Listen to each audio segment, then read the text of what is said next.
So, who is the beloved disciple?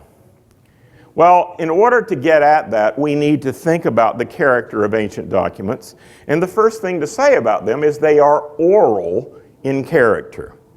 That is, they are meant to be heard rather than silently read. There's the famous story about Augustine who says about Ambrose, Ambrose is the most remarkable man I have ever met. He can read without moving his lips. In antiquity, you did not read quietly. You read out loud. And why? Well, if any of you have looked at any ancient document, whether it's a Qumran scroll or a Greek text, you will discover it's in scriptum continuum, a continuous flow of letters in whatever language. Well, yea, verily, in order to read that, you have to read it out loud because there's no separation of sentences, no separation of paragraphs, and yea, verily, no chapters and verses either. Chapters and verses were put into the Bible by Archbishop Langton in the early Middle Ages from Canterbury. He had far too much time on his hands. He added chapters and verses. The truth of the matter is that these ancient documents didn't have any of those sort of delineations. They were a continuous flow of letters, often with no punctuation either. In order to decipher an ancient document, you had to orally read it out loud. And indeed, there was a whole profession of professional readers. They were called anagnostai in Latin, or anagnoskon in Greek.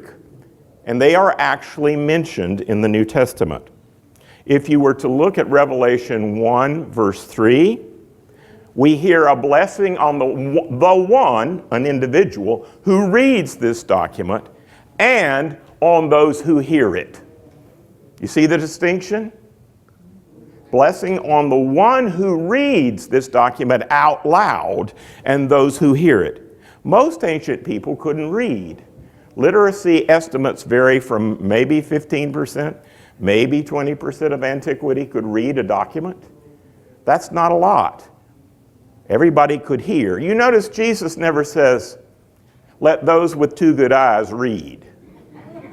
What does he say?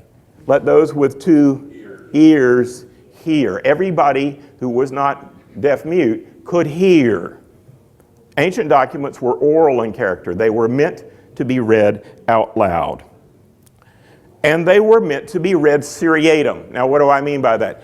If you are reading a gospel, you aren't supposed to start with what we would call chapter 21 to figure out the ending before you read the beginning, right? You take your papyrus, you start unrolling. You're rolling, reading along. You're going to read it in the order in which it was written. Right? You don't skip all over the place like we might with modern texts. You read it consecutively in the order in which it was intended to be read in the first place, especially if it's a story like a gospel. Okay? Now, this is just to give you a reminder about ancient papyri. I mean, look at this. Who can read this? You have to be a scholar to read this, a professional reader, because it's a continuous flow of letters.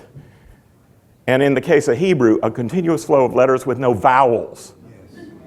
Are you with me now? On top of which, Hebrew is a left-handed language. You write it from right to left, not left to right, which is good. It's the only ancient language I don't smudge since I'm left-handed when I write it. This is an ancient papyrus. Here's another ancient papyrus. This is P51, the most ancient fragment of the Gospel of John, probably from the late 2nd century AD. And again, what we have is a continuous flow of Greek letters. No separation of words, no separation of sentences, no separation of paragraphs. So, ancient oral texts were written in a continuous flow of Greek letters or other language letters, almost entirely without the divisions we find proper. Chapters and verses invented by Archbishop Stephen Langton. Too bad he didn't take out a patent.